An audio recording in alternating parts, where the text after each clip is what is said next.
वहाँ पे। हेलो, सभी का सादर नमस्कार। जय फार्म सर्विस ने जो प्रोग्राम आयोजित किया है किसानों के सम्मान में, उनका बहुत बहुत धन्यवाद। ग्राम पंचायत जलोड़ा तथा सरपंच साहब का यहाँ पशुपालन विभाग की तरफ से मुझे बुलाने के लिए मैं उनका धन्यवाद करता हूँ। आप सभी किसानों से मैं एक बात पूछना चाहता हूँ कि आज किसान दिवस है, ये क्यों मनाया जाता है, किसकी सम्मान के लिए मनाया जाता है? जो भाई जान तो एक बार हाथ ऊंचा करके बताए। बहुत कम जानकारी रखते हैं, उनके लिए मैं थोड़ा सा किसान दिवस पे ही प्रकाश डालता हूँ। पहले किसान दिवस किसानों की सम्मान के लिए मनाया जाता है, क्योंकि यही वो वर्ग है जिसकी वजह से सभी का भरण पोषण होता है। जो एक कहावत कही गई थी पीछे भी, नो फार्मर नो फूड, उसकी सार्थकता को पूरा करता है। दिन रात, गर्मी सर्दी, अंधेरा हो उजाला हो बरसात हो, सबसे ज्यादा मेहनत जो करता है वो किसान वर्ग करता है। और उसी की मेहनत का नतीजा है कि हम अपना पेट भर के खा के सो पाते हैं। वो वास्तव में सम्मान की योग्य है, उसका सम्मान किया जाना चाहिए। उसी के उपलक्ष्य में किसान सम्मान दिवस मनाया गया। लेकिन 23 दिसंबर को ही क्यों मनाया जाता है, इसके लिए भी एक बढ़िया जानकारी थी। अपने देश में चौधरी चरण सिंह एक किसान राजनेता हुए थे, जिन्हें किसानों का मसीहा भी कहा जाता है। वो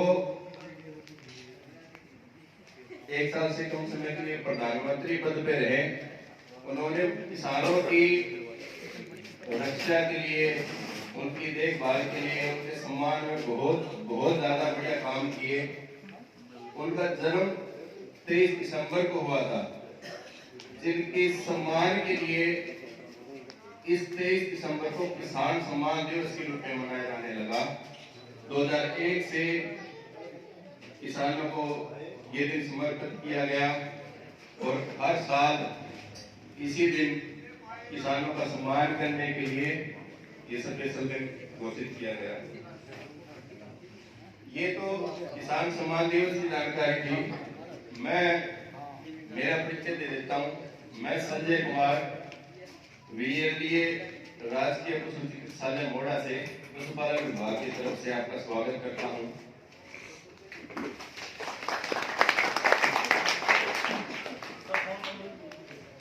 फोन नंबर 90 540 464।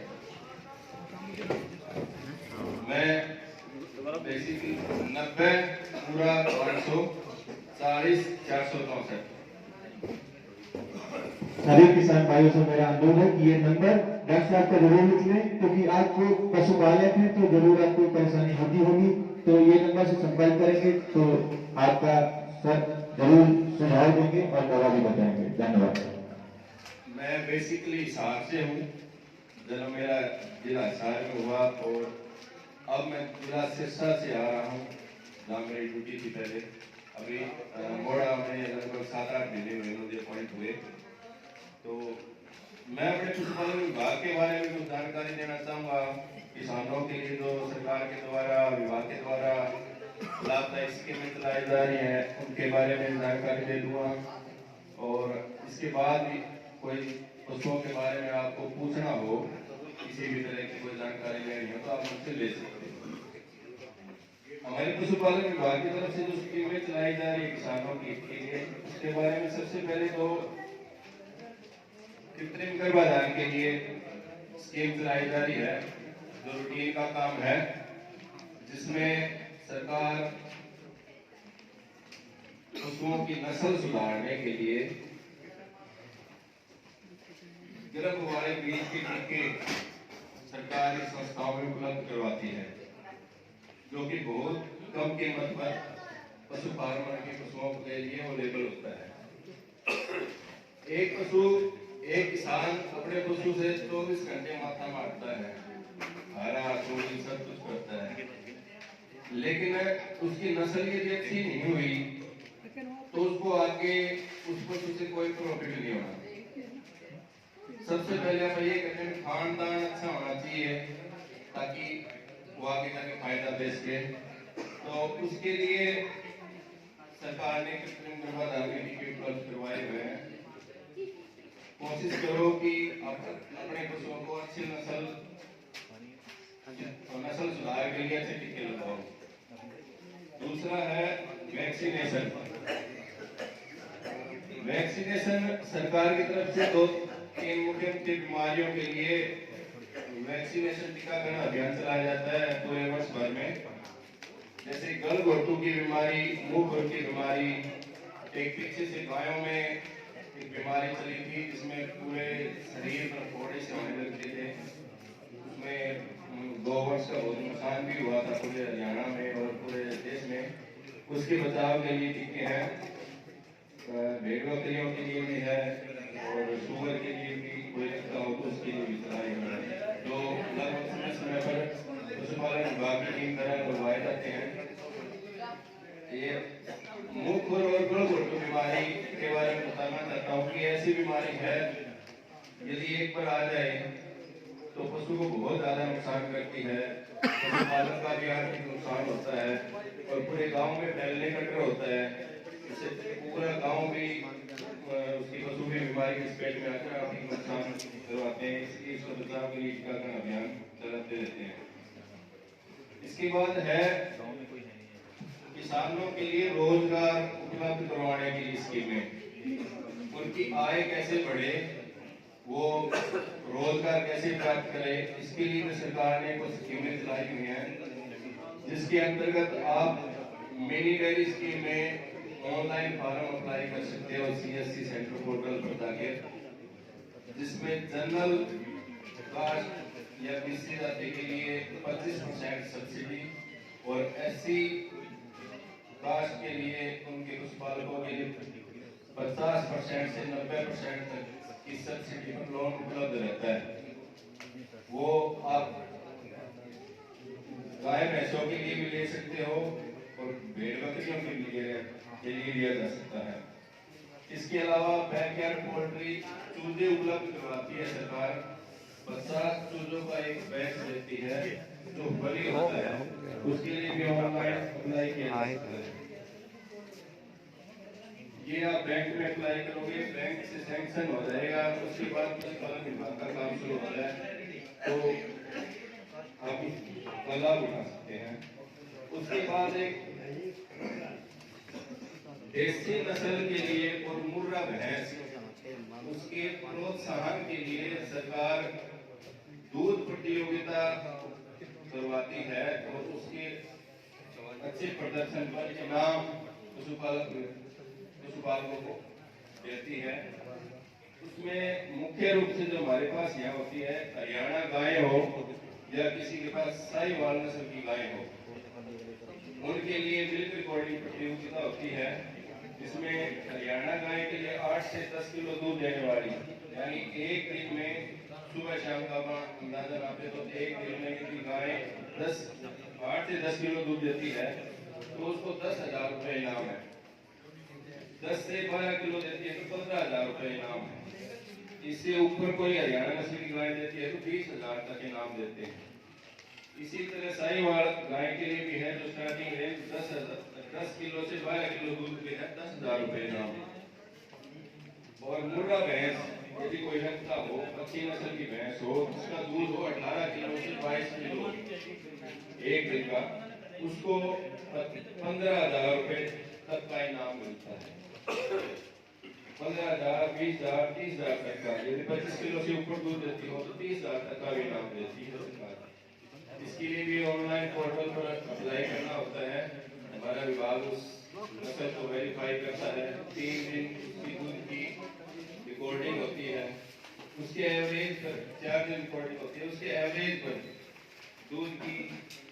नस्ल नाप के उस हिसाब से इस कैटेगरी वाइज नाम दिया जाता है। तो किसी के पास ऐसी गाय हो, भैंस हो, तो वो भी पशुपालन विभाग से या अपने मोड़ा हॉस्पिटल से संपर्क कर सकता है। इसके बाद एक कई बार क्या होता है, आप पशु भी अच्छे रख रखे हैं, अच्छे उनका देखभाल करते हैं, लेकिन अन्न होने का कोई पता नहीं होता। पिकअप पशु की कोई हारी बीमारी से या कोई जैसे किसी बाढ़ आ गई थी, बाढ़ में नुकसान हो जाए, किसी पशु की मृत्यु हो जाए, तो पशुपालक के पास उसकी पूर्ति करने के लिए कोई चारा नहीं होता। तो उसके लिए भी सरकार ने एक बहुत बढ़िया स्कीम चलाई कि आप पशुओं का बीमा करवा सकते हो। बहुत कम प्राइस लगता है, 100-200 रुपए से स्टार्ट है बीमा। एक साल के लिए 100-200 रुपए एक पशु के लिए कोई ज्यादा कीमत नहीं होती। 100-200 रुपए में आप एक साल के लिए पशु का बीमा करवा लो। आप लगभग एक साल के लिए सेव, भगवान ना करे कभी कोई नुकसान हो जाए तो पशुपालकों को राशि मिले, ताकि वो दोबारा और पशु लाके अपना कारोबार चलाता रहे और आर्थिक नुकसान से बच सके। इसके लिए भी ऑनलाइन अप्लाई करके आप रसीद पशुपालन विभाग में अपने मोड़ा अस्पताल में सबमिट करवा दो, उसका बीमा भी कराया जा सकता है। इसके अलावा समय से किसान क्रेडिट कार्ड, पशुधन किसान क्रेडिट कार्ड के नाम से चलाई जाती है। गाँव न डालो, बस नाम नंबर लिखो, बस गाँव यही है, सारे यहीं के हैं, सब यही किए जाते हैं लोग। और क्या कहीं वहाँ बाहर ही है। ट्रैक्टर में कर सकते हैं सर, आप पशुओं को पालने के लिए लोन दिया जाता है, जो बहुत ही कम ब्याज पर है, लगभग 4% से 7% ब्याज पर। वो केसीसी की तरह ही साल में एक बार ब्याज में 10% वापस आप करवा सकते हो। उसके लिए भी आप बैंक में संपर्क कर सकते हो। ये पशुपालन विभाग की तरफ से मुख्य योजनाएं चलाई जाती हैं, जिसके बारे में कोई और जानकारी लेनी हो तो आप पशुपालन विभाग किसी भी पशु चिकित्सालय से या मोड़ा हॉस्पिटल से बता सकते हो। इसके अलावा पशुओं की बीमारी के बारे में मैं 2-3 मुख्य समस्या की है उनके बारे में थोड़ा सा प्रकाश डाल देता हूँ। उसके बाद किसी भाई की कोई समस्या तो आप पूछ सकते हो।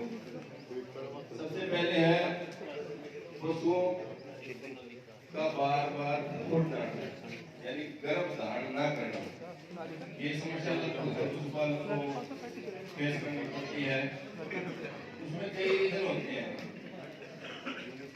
एक रीजन जो सामान्य से आप दूर कर सकते हैं वो है मिनरल मिक्सचर की डेफिशिएंसी।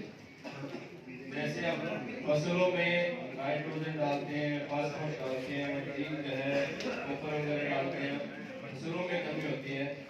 वही कमी, वही भूमि की जरूरतों की कमी है, वही कमी पशुओं में भी आ जाती है, जिसकी पूर्ति हम अपने आहार से नहीं कर पाते। उसको दूर करने के लिए आप सबसे बड़ी जरिया है कि आप अपने पशुओं को नियमित रूप से मिनरल मिक्सचर किसी बढ़िया कंपनी का हो वो, या चौधरी चरण सिंह हरियाणा कृषि विश्वविद्यालय हिसार या उसके द्वारा कई सेंटर चलाए जाते हैं, वहां से आप खरीद सकते हो। रेगुलर अपने पशुओं को वो खिलाना शुरू करो, ताकि आपके पशुओं की आधी से ज्यादा बीमारी अपने आप दूर हो जाएगी। यानी कि आप मैनेजमेंट अच्छा कर लेते हैं पशुओं का, तो आपको बीमारी पर खर्चा करने की जरूरत नहीं पड़ेगी। दूसरी है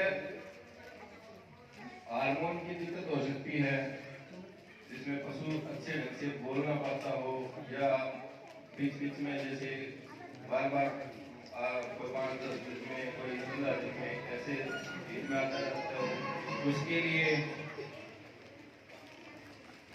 आपको पशु चिकित्सक की जरूरत पड़ेगी, या ज्यादा तबियत 2 बार से ज्यादा बढ़ जाए, सिर में आ रहे तो कई बार बच्चेदानी में इन्फेक्शन होता है, उसके लिए उसका 3 दिन इलाज करना पड़ता है, दवाई रखनी पड़ती है। उसके बाद ज्यादातर पशु कामयाब हो जाते हैं। इसके लिए आप अपने किसी अच्छे डॉक्टर के संपर्क में रहें, अपने पशु को इस बीमारी से दूर किया बताया जा सकता है। दूसरा है पशुओं को थनैला रोग, थनों में दूध में इन्फेक्शन हो जाना, इसकी वजह से दूध धीरे धीरे घटता जाता है, या दूध में चिड़चिड़े आने लग जाएंगे, या या दूध का कलर चेंज हो जाएगा, बदबू आने लगेगी दूध में, या पानी बढ़ जाता दूध का, वो सभी खनेला रोग के अंतर्गत गिना जाता है। उसका बेसिक सा बचाव आप कर सकते हैं कि जब आप अपने पशुओं को दूध निकालते हो उसके बाद 1 घंटा तक अपने पशुओं को बैठने ना दें, क्योंकि दूध निकालने के बाद थनों में जो सुराख होते हैं जिससे दूध आता है वो खुले रहते हैं कुछ समय के लिए, और जब वो नीचे बैठते हैं तो नीचे गोबर होता है, पेशाब भी करता है पशु, ऐसी गंदगी होती है कई बार जिसकी वजह से इन्फेक्शन है, बैक्टीरिया है, वो उनके थनों में चला जाता है और मुख्य वजह बनता है इन्फेक्शन की, खनेला रोग की। तो साफ सफाई रखकर आप अपने पशुओं को काफी हद तक इस बीमारी से बचा सकते हो। दूसरा, जब ये लगे कि इन्फेक्शन हो चुका है तो बहुत ज्यादा देसी दवाइयों के चक्कर में या झाड़ा के चक्कर में पड़ने की बजाय आप पशु से संपर्क करें ताकि उस पशु को इन्फेक्शन को जल्दी से दूर किया जा सके और जल्दी उस पशु की बीमारी से उसे कवर करवा के दूध को बहाल किया जा सके।